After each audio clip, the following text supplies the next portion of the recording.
Welcome to red TV. నేను మీ తేజ. కేరళలో జరిగిన ఒక దారుణమైన సంఘటన. 22 సంవత్సరాలు ఉన్న ఒక మహిళ ఇద్దరు బిడ్డలకి 2 సార్లు అంటే 2021 సంవత్సరంలో ఒకటి, అలాగే 2024లో ఒకసారి టాయిలెట్ లో ఇద్దరు బిడ్డలకి జన్మనిచ్చింది. అది కూడా లీవ్ ఇన్ రిలేషన్షిప్ లో ఉండి. అయితే ఆ బిడ్డలిద్దరిని కూడా వాళ్ళు పుట్టిన కొన్ని నిమిషాల్లోనే వారిని చంపేసింది. ఒకరినేమో పేక కోసి చంపింది, మరొకరినేమో ఆ బిడ్డ యొక్క అంటే కొత్తగా పుట్టిన పిల్లలు, అప్పుడే పుట్టిన పిల్లలు కొంచెం ఏడుస్తారు. ఆ ఏడుపు బయటకు రాకుండా, ఊపిరాడకుండా చంపేసింది. దాని తర్వాత ఒక ప్రాంతం తీసుకెళ్లి పాతి పెట్టేసింది. అసలు పూర్తి స్టోరీ అంటే ఖచ్చితంగా అందరూ షాక్ కావాల్సిందే. రీసెంట్ గా ఈ ఘటన వెలుగులోకి వచ్చింది. అయితే లివ్ ఇన్ రిలేషన్షిప్ ఇప్పుడు ఎవరైతే మనం చెప్పుకుంటున్నామో అనీషా, అలాగే అనీషా బాయ్ ఫ్రెండ్ భవీన్, వీళ్ళిద్దరూ కూడా సోషల్ మీడియా ద్వారా అంటే ఫేస్బుక్ కావచ్చు, ఇన్స్టాగ్రామ్ కావచ్చు, స్నాప్చాట్ కావచ్చు, ఏదన్నా వాట్సాప్ కావచ్చు, దీని ద్వారా వీళ్ళిద్దరికి కూడా పరిచయం ఏర్పడింది. తర్వాత అది కాస్త ప్రేమగా మారిపోయింది. అయితే వీళ్ళిద్దరూ కూడా ఒక రూమ్ని అద్దెకి తీసుకుని లివ్ ఇన్ రిలేషన్షిప్ని కొనసాగిస్తూ వచ్చారు. అయితే పెళ్లి చేసుకుందాం అనుకున్నారు, చాలా ఆటంకాలు ఎదురయ్యాయి. సరే ఇంకా టైం చూసి పెళ్లి చేసుకుందాం అని చెప్పేసి నిర్ణయించుకున్నారు. అయితే భవీన్ ఒక ప్లంబర్గా వర్క్ చేస్తున్నాడు, అలాగే అనీషా ఒక టెక్నీషియన్గా కూడా పనిచేస్తుంది. అయితే 2021 సంవత్సరంలో అనీషా ఒక టాయిలెట్లో బిడ్డకి జన్మనిచ్చింది. పాపం ఆ టైంలో ఆ భర్త అక్కడ లేడనుకుంటా. జన్మనిచ్చిన తర్వాత అతన్ని గొంతు కోసి, ఒక కత్తితో గొంతు కోసి వాళ్ళ ఇంటి దగ్గర కొంచెం సమీపంలోనే గొయ్యి తీసి కప్పు పెట్టింది. దాని తర్వాత వాళ్ళ భర్తకి ఒక స్టోరీ వెళ్ళిందన్నమాట. అంటే బిడ్డ ప్రసవించినప్పుడు అంటే లీవ్ ఇన్ రిలేషన్షిప్ కదా, మరి వాళ్ళకి ఆ విషయాలన్నీ కూడా బయటకి ఎవరికి తెలియకుండా రహస్యంగా ఉంచేందుకు ప్రయత్నిస్తారు. ఇలాంటి జరిగిన సిచ్యువేషన్స్ అన్నీ కూడా నేను కూడా నా ఫ్రెండ్స్ మధ్య ఇలాంటి 2-3 ఘటనలు చూసా. వాటి గురించి కూడా ఒకసారి చెప్పే ప్రయత్నం చేస్తా, దీని గురించి క్లియర్గా మాట్లాడతా. అయితే టాయిలెట్లో ప్రసవించిన తర్వాత ఆ బిడ్డ బొడ్డుకు చుట్టుకుని ఉన్నాడు. దాంతో ఆ బిడ్డ అప్పుడే చనిపోయాడు, పుట్టిన అబ్బాయి చనిపోతూనే పుట్టాడు అంటూ కూడా ఒక స్టోరీని భర్తకు చెప్పింది. తర్వాత ఆ బిడ్డని తీసుకెళ్ళి ఒక ప్రాంతంలో పాతిపెట్టింది. తర్వాత భర్త కొన్నాళ్ళ తర్వాత అవి మనం ఉంచుకుందాం, మన జ్ఞాపలుగా ఉంచుకుందాం అంటూ ఆ అవశేషాలను అడిగే ప్రయత్నం చేశాడు. అంటే అవశేషాలంటే ఎముకలు. సో దాని తర్వాత అవి చూపించి తనకి ఇబ్బంది ఏం కాకుండా, తన భర్త ఆమెను ఏం చేయకుండా తెలివిగా ప్రవర్తించి మొత్తానికి అవి ఇచ్చింది భవీన్కి. తర్వాత వాళ్ళ గుర్తుగా అవి పెట్టుకున్నాడు భర్త. తర్వాత పెళ్లి చేసుకుందాం అనుకుంటున్నారు. ఈ గ్యాప్లో వాళ్ళిద్దరికి కొంచెం చాలా గొడవలు అవుతూ ఉన్నాయి. అండ్ 2024లో కూడా సేమ్ ఇదే మాదిరిగా ఒక బిడ్డకి జన్మనిచ్చింది. అప్పుడు కూడా ఇదే, ఆ భర్త లేరు, బాత్రూంలో ప్రసవించింది. పుట్టిన బిడ్డని ఏడుపు రాకుండానే వెంటనే ఊపిరాడకుండా చంపేసింది. ఆ బిడ్డని ఎక్కడైతే పాతి పెట్టిందో అలాంటి ప్రాంతానికి తీసుకెళ్ళి కొంచెం దూరంలో ఆ బిడ్డను కూడా పాతి పెట్టేసింది. పోలీసులకి చెప్తున్న వివరాలు ఇవన్నీ కూడా. తర్వాత భర్తకి కొంచెం అనుమానం వచ్చింది, ఈమెమో చేస్తుందని. తనకి భర్త కూడా అర్థం చేసుకున్నాడు, ఈమె నన్ను మోసం చేస్తుంది, బిడ్డల్ని చంపేస్తుంది అనేది. అసలు లీవ్ ఇన్ రిలేషన్షిప్ ఏంటి, బిడ్డలను కనడం ఏంటి, ఇది ఎక్కడ జనరేషన్ అని చాలామంది కామెంట్స్ చేస్తూ ఉన్నారు. కానీ తప్పదు. ఇప్పుడు ఢిల్లీ కావచ్చు, హైదరాబాద్ కావచ్చు, రేపు మనం ఉండే విలేజే కావచ్చు, అక్కడ కూడా ఈ లీవ్ ఇన్ రిలేషన్షిప్లో వచ్చేస్తాయి. మరి ముఖ్యంగా బయట ఓయోలు పెరిగిపోతున్నాయి కదా, ఇలాంటి ఓయోల వల్ల ఇంకా ఇంకా ఇంకా లీవ్ ఇన్ రిలేషన్షిప్లు, చిన్న వయసులోనే గర్భవతులు అయిపోవటం, ఇలాంటివన్నీ కూడా ఎక్కువగా జరుగుతున్నాయి. చిన్న వయసులో తండ్రులు అయిపోతున్నారు. ఇటువంటివన్నీ కూడా ఎక్కువగా జరిగిపోతున్నాయి. ఎక్కడ సాంప్రదాయం ఇది, ఎక్కడో ఉన్న సాంప్రదాయాన్ని తీసుకొచ్చి ఇక్కడ తగలబెట్టారు. ఆ లివ్ ఇన్ రిలేషన్షిప్ అని ఒక పేరుతో దీన్ని కొనసాగిస్తూ ఉన్నారు. నాకు ఆ పదం కూడా తిరగట్లేదు, ఎందుకంటే అది ఒక బ్యాడ్ వర్డ్ కాబట్టి, అందుకే నా నెత్త వస్తుంది దాని గురించి మాట్లాడుతుంటే. సో ఇలా లివ్ ఇన్ రిలేషన్షిప్ని కంటిన్యూ చేసి చాలామంది కూడా ఇబ్బంది పెడుతున్నారు. రీసెంట్గా నేను చూసిన ఘటనలు కూడా చాలా చాలా నాకు బాధను కలిగించాయి.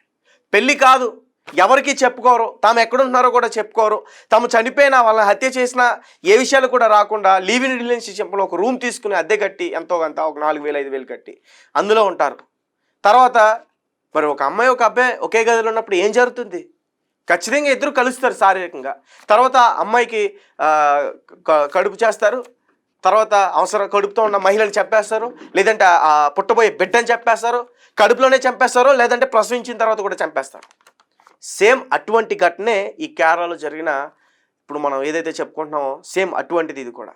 అసలు ఆ మహిళకు అసలు అమ్మ అంటే ఏంటో తెలుసా? అమ్మతనం గురించి తెలుసా? టాయిలెట్లో బిడ్డని ప్రసవించిన తర్వాత కనీసం మీరు ఆ బిడ్డ మీకు ఇష్టం లేకపోయినా కనీసం ఏదైనా కొన్ని రోజులు చూసుకుని ఏదైనా ఒక అనాథాశ్రయానికి ఇచ్చేసినా బాగున్నాం, బిడ్డలు లేని వారికి ఇచ్చేసినా బాగున్నాం. అప్పుడే పుట్టిన బిడ్డని అసలు ఏ తల్లైనా చంపుకుంటుందా? ఏ తల్లైనా అప్పుడే పుట్టిన బిడ్డని.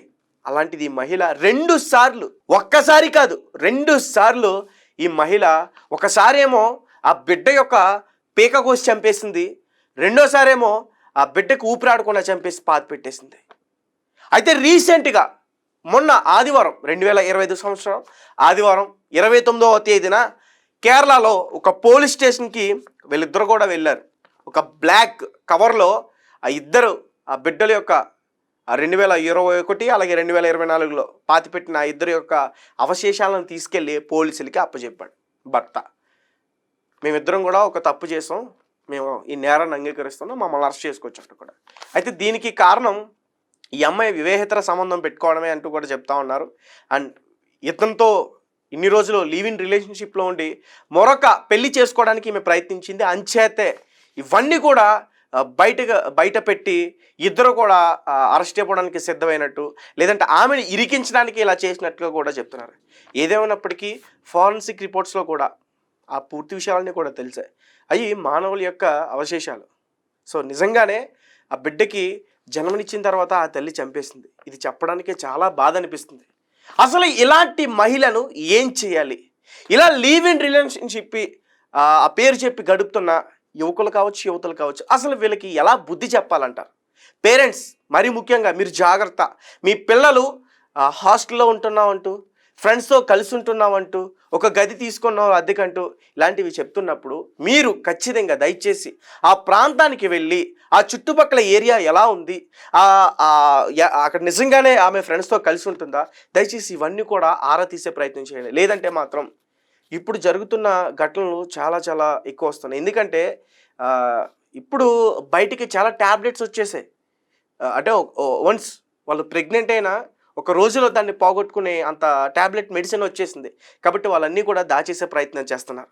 కాబట్టి ఖచ్చితంగా పేరెంట్స్ వాళ్ళ బిడ్డల పట్ల శ్రద్ధ తీసుకోవాలి. లేదంటే మాత్రం చాలా చాలా హాని జరిగే అవకాశం అయితే ఖచ్చితంగా ఉంటుంది. ఇది చాలా సున్నితంగా చెప్పే ప్రయత్నం చేస్తున్నాను, కానీ ఇది అంత సున్నితమైన విషయం అయితే మాత్రం కాదు. ఎందుకంటే బిడ్డని చంపుకోవడం అనేది చిన్న విషయం కాదు. కనీసం పోనీ అల్లారు ముద్దుగా అతనితో ఉంది, బిడ్డల కన్నది, పెళ్లి చేసుకునే ఆ బిడ్డలతో సంతోషంగా ఉంటే ఎంత బాగుండు. కానీ ఆ మహిళ అలా చేయలే. సో ఖచ్చితంగా ఆ మహిళకి వేరే పెళ్లి చేసుకోవాలనే ఉద్దేశంతోనే ఆ బిడ్డలను చంపేసింది. ఈ భర్త కరెక్టే చేస్తాడని అయితే మాత్రం నాకు అనిపిస్తూ ఉంది. సో మీరేమంటారు? అంటే ఇన్ని రోజులు దాచినా, ఇన్ని రోజులు ఆ మహిళకి ఎటువంటి ఇబ్బంది కలగకూడదు, నన్ను ప్రేమించి నన్ను నమ్మి వచ్చిన ఆ అమ్మాయికి ఎటువంటి ఇబ్బంది కలగకూడదు అని చెప్పేసి ఇన్ని రోజులు దాచినా, ఎప్పుడైతే ఇతనికి దూరం అవుతుందన్న విషయం తెలిసిన తర్వాత, ఇతన్ని అవాయిడ్ చేస్తుందన్న విషయం తర్వాత ఆ అబ్బాయి వెంటనే ఏదైతే జరిగిందో దాని గురించి బయటపట్టే ప్రయత్నం చేశాడు. అండ్ మీరేమంటారు? అసలు ఈ మహిళని ఏం చేయాలంటారు? ఏం చేస్తే కరెక్ట్ అంటారు? ఈ మహిళనే కాదు, ఇలా బిడ్డలకి జన్మలిచ్చిన తర్వాత చంపేస్తున్న మహిళలందరినీ ఏం చేయాలంటారు? ఇలా లివ్ ఇన్ రిలేషన్షిప్ని కంటిన్యూ చేస్తూ బిడ్డలకి జన్మించి చంపేస్తున్న వాళ్ళని, లివ్ ఇన్ రిలేషన్షిప్ పేరు చెప్పి అమాయకులైన అమ్మాయిల్ని చంపేస్తున్న వాళ్ళని అసలు ఏం చేయాలంటారు? ఖచ్చితంగా మాకు కామెంట్ చేసే ప్రయత్నం చేయండి. దీనిపైన ఖచ్చితంగా ప్రభుత్వం ఇంకా ఆరా తీసి ఇంకా అసలు ఎంక్వైరీ చేయాలి. అసలు వీళ్ళు ఎక్కడ ఉంటున్నారో, హాస్టల్స్లో ఉంటున్నారా, రెంట్కు ఉంటున్నారా, ఎక్కడున్నారో ఖచ్చితంగా ఆరా తీసే ప్రయత్నం చేయాలి. లేదంటే మాత్రం ఇలా చాలా జీవితాలు బలైపోతాయి. ఇప్పుడు మనం చూస్తున్నాం నేటి సమాజంలో అక్రమ సంబంధాలు కావచ్చు, వివాహేతర సంబంధాలు కావచ్చు, ఇతర కారణాల వల్ల ఒకరినొకరిని చంపేసుకుంటున్నారు. భర్తపై కోపంతో బిడ్డలు చంపేస్తున్నారు, భార్యపై కోపంతో బిడ్డలు చంపేస్తున్నారు, అమ్మేస్తున్నారు. ఇటువంటివన్నీ రోజు రోజుకి ఎక్కువ జరుగుతున్నాయి. కాబట్టి పూర్తిగా ఖచ్చితంగా శ్రద్ధ తీసుకోవాల్సిన అవసరం ఖచ్చితంగా ఉంది. లేదంటే మాత్రం ఈరోజు ఎక్కడో కేరళలో జరిగింది, ఈరోజు మనం ఇక్కడ వింటున్నాం, చెప్పుకుంటున్నాం, బాధపడుతున్నాం, రేపు మన దగ్గరే జరగవచ్చు. కాబట్టి ఖచ్చితంగా దీనిపైన మనం శ్రద్ధ తీసుకోకపోతే మనం చాలా ఇబ్బంది పడే అవకాశం ఉంటుంది. అండ్ మీరు మర్చిపోకండి, ఈ ఇద్దరిని మాత్రం అసలు ఏం చేయాలంటారు? ఇలా బిడ్డకి జన్మించిన ఆ మహిళని ఏం చేయాలంటారు అనే విషయం మాత్రం మాకు ఖచ్చితంగా కామెంట్ చేసే ప్రయత్నం చేయండి.